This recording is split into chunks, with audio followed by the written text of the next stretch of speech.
YouTube पे आपको ढेरों सारी वीडियो मिल जाएंगी कि इग्निशन कॉइल 3 वायर 4 वायर को टेस्ट कैसे करते हैं, लेकिन ऐसी बहुत कम वीडियो आपको मिलेंगी कोई ये बता रहा हो कि इग्निशन कॉइल काम करता कैसे। देखो, जब तक आप किसी चीज का वर्किंग नहीं जानोगे ना, तो टेस्ट करना बहुत ही मुश्किल होता है। एक दफा आपने वर्किंग समझ लिया तो आप टेस्ट खुद ब खुद आप कर सकते हो। तो आज की वीडियो में यही समझेंगे कि इलेक्ट्रॉनिक इग्निशन सिस्टम काम कैसे करता है। देखो, दो तरह के इग्निशन सिस्टम होते हैं। एक पहला आता है coil on plug ignition system, जिसको हम लोग COP भी बोलते हैं, और दूसरा होता है वेस्टेड स्पार्क इग्निशन सिस्टम। तो आज की वीडियो में सिर्फ मैं बात करूंगा coil on plug ignition system के बारे में कि ये कैसे काम करता है, इसके अंदर का वायरिंग डायग्राम कैसा होता है, कैसे इसके अंदर करंट फ्लो होता है, और कैसे इतना हाई वोल्टेज ये इग्निशन कॉइल जनरेट करता है। आप हर तरह का ignition coil 2 pin 3 pin 4 pin किसी को बहुत ही आसानी से टेस्ट कर सकते हो। तो मैं हूं आपका दोस्त इंजीनियर नवाब और आप देख रहे हो कंप्लीट इंजीनियरिंग। अगर आपको हमारा काम पसंद आता है तो प्लीज चैनल को सब्सक्राइब करो। चलो वीडियो को शुरू करते हैं।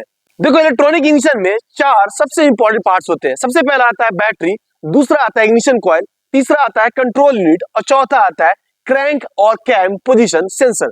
तो सबसे पहले बात करेंगे 2 पिन इग्निशन कॉइल के बारे में कि ये कैसे काम करता है और इसका वायरिंग डायग्राम कैसा होता है। ये है 2 वायर इग्निशन कॉइल का सर्किट डायग्राम। देखो, एक चीज सब में कॉमन होता है, जो इग्निशन कॉइल होता है सबका ऑलमोस्ट सेम ही होता है। देखो, उसमें 2 वाइंडिंग होती है, एक होता है प्राइमरी वाइंडिंग और दूसरा होता है सेकेंडरी वाइंडिंग। प्राइमरी वाइंडिंग में नंबर ऑफ टर्न्स कम होता है, लेकिन जो सेकेंडरी वाइंडिंग उसमें नंबर ऑफ टर्न्स ज्यादा होता है। सेकेंडरी वाइंडिंग का एक टर्मिनल आपको स्पार्क प्लग में कनेक्ट हुआ मिलेगा और दूसरा टर्मिनल प्राइमरी वाइंडिंग के साथ में कनेक्ट होता है। तो 2 वायर इग्निशन कॉइल में क्या होता है, एक जो वायर होता है जैसे इग्निशन ऑन करते हो तो एक वाले वायर पे आपको डायरेक्ट बैटरी से 12 वोल्ट का सप्लाई यहाँ पे मिलना शुरू होता है, और जिसका दूसरा वायर है डायरेक्ट इलेक्ट्रॉनिक कंट्रोल यूनिट से कनेक्ट रहता है। तो जैसे ही गाड़ी को स्टार्ट करोगे तो ECU क्या करता है, इस वाले वायर पे नेगेटिव ट्रिगर वोल्ट भेजता है। याद रखना, 2 वायर में हमेशा ECU यहाँ पे नेगेटिव ट्रिगर वोल्ट भेजेगा। इसको हम लोग IGT बोलते हैं ना, इग्निशन ट्रिगर हम लोग बोलते हैं। तो यहाँ पे नेगेटिव ट्रिगर वोल्ट भेजेगा। तो जैसे ECU इस वाले वायर पे नेगेटिव वोल्ट है तो प्राइमरी वाइंडिंग में क्या होता है,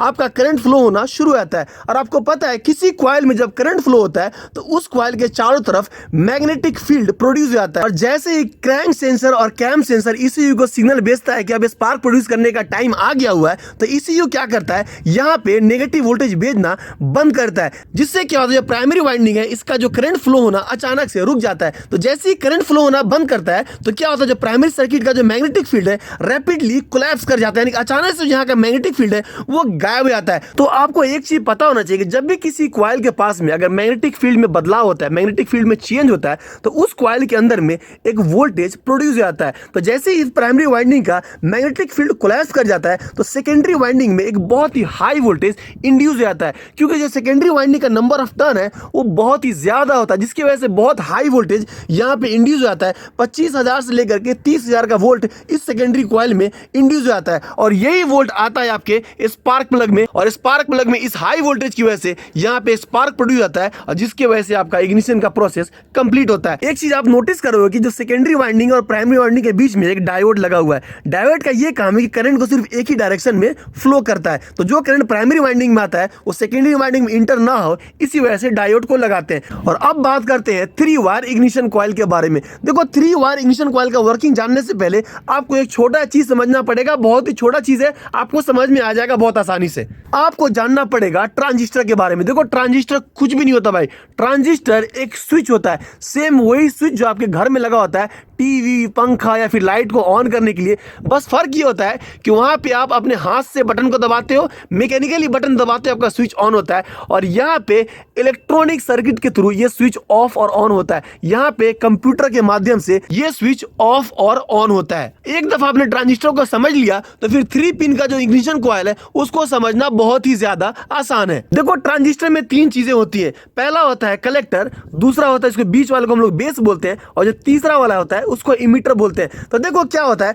अगर मान लो कलेक्टर पे आपने 12 वोल्ट का सप्लाई दिया तो इमीटर में सप्लाई नहीं जा पाएगा, क्योंकि बीच में सर्किट ब्रेक है। तो उसके लिए क्या करते हैं, इसमें एक छोटा सा वोल्टेज देंगे। अगर मान लो इसमें हमने 5 वोल्ट का वोल्टेज दिया तो ये सर्किट मेरा क्लोज हो जाएगा और यहां से करंट फ्लो होना शुरू हो जाएगा। तो यही काम करता है आपका इग्निशन सर्किट में एक स्विच की तरह। और अब समझते हैं 3 वायर इग्निशन कॉइल का वायरिंग डायग्राम, बहुत ही आसानी से आप समझ जाओगे।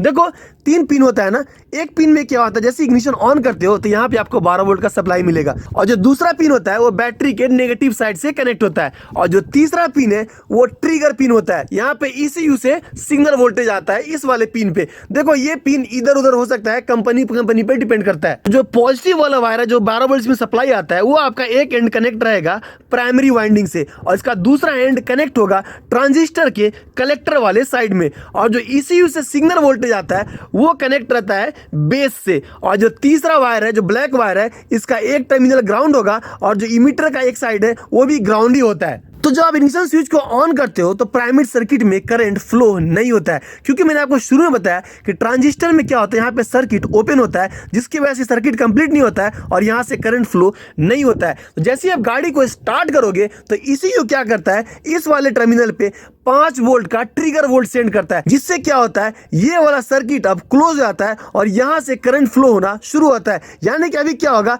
प्राइमरी सर्किट में मेरा करंट फ्लो होना शुरू हो जाएगा। तो जैसे ही प्राइमरी वाइंडिंग में करंट फ्लो होगा तो यहाँ पे मैग्नेटिक फील्ड प्रोड्यूस हो जाएगा जैसे लास्ट टाइम पे हुआ था। और जैसे ECU को सिग्नल मिलेगा कैम और क्रैंक सेंसर से तो ECU क्या करेगा, अचानक से इस ट्रिगर वोल्टेज को भेजना बंद कर देगा, जिससे क्या होगा फिर से सर्किट ओपन हो जाएगा और प्राइमरी वाइंडिंग में करंट फ्लो होना बंद हो जाएगा, जिसकी वजह से यहाँ का मैग्नेटिक फील्ड कोलैप्स होगा और सेकेंडरी वाइंडिंग में फिर से हाई वोल्टेज प्रोड्यूस होगा और यहाँ पे स्पार्क प्रोड्यूस हो जाएगा। बस एक चीज हमेशा ध्यान रखना, किसी भी इग्निशन कॉइल में कॉन्टैक्ट ब्रेकर होगा ही होगा, चाहे वो मैकेनिकल हो चाहे इस तरह का इलेक्ट्रॉनिक सर्किट के थ्रू हो। तो ये था 3 वायर इग्निशन कॉइल का सर्किट डायग्राम और इस तरह से काम करता है। इसमें भी डायोड होगा, इसमें भी कैपेसिटर लगा होगा। कैपेसिटर का ये काम होता है, जो कोई बैक वोल्टेज होता है ना उसको ये चार्ज को एब्जॉर्ब करता है और इसको यहाँ से ग्राउंड कर देता है। बस यही काम है कैपेसिटर का। और अब बात करते हैं 4 वायर इग्निशन कॉइल के बारे में। देखो इसमें सब कुछ एग्जैक्टली 3 वायर के तरह ही है, बस इसमें एक छोटा सा फर्क है।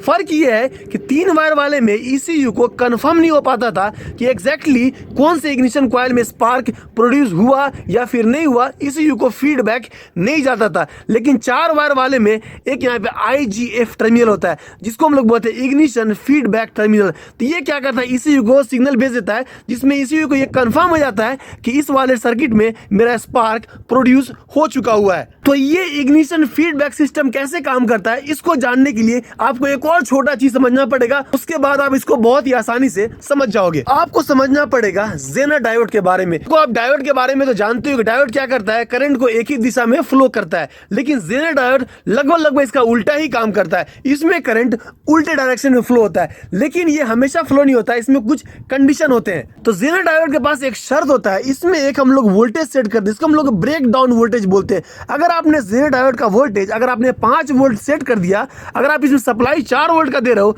तो ये करंट यहां से फ्लो नहीं होने देगा। लेकिन जैसे आपने यहाँ का वोल्टेज बढ़ा दिया, मान लो यहाँ पे 5.1 वोल्ट कर दिया अगर आपने, तो क्या होगा, यहां से करंट फ्लो होना शुरू हो जाएगा उल्टे डायरेक्शन में। बस इसी चीज को आपको समझना है उस वाले सर्किट में। तो 4 वायर इग्निशन कॉइल में क्या होता है, आप देखोगे इग्निशन फीडबैक वायर को, तो इसमें डायोड लगे हुए हैं और एक जेनर डायोड लगा हुआ है। तो उसमें होता क्या है कि जब तक ECU यहाँ पे ट्रिगर वोल्टेज नहीं भेजेगा तो आपको पता है यहाँ से करंट फ्लो नहीं होता है। तो इस जेनर डायोड में यहाँ से कोई भी वोल्टेज पास नहीं करेगा। ये जो जेनर डायोड है इसका ब्रेक डाउन वोल्टेज 4 से 5 वोल्ट के बीच में होता है। तो जैसे ही 4 या 5 वोल्ट से ऊपर यहाँ का वोल्टेज जाएगा तो यहाँ से वोल्टेज सिग्नल जाएगा ECU को, लेकिन जब तक यहाँ पे ट्रिगर वोल्टेज आएगा नहीं तो यहाँ से करंट जाएगा नहीं। और जब यहाँ से कोई करंट फ्लो नहीं होगा तो ECU को कोई भी फीडबैक सिग्नल नहीं जाएगा। लेकिन जैसे ही ECU यहाँ पे ट्रिगर वोल्टेज भेजेगा बेस में तो यहाँ से करंट फ्लो होना शुरू हो जाएगा। और जैसे ही यहाँ का वोल्टेज इस जेनर डायोड के ब्रेक डाउन वोल्टेज से ज्यादा होगा तो ये ECU को फीडबैक सिग्नल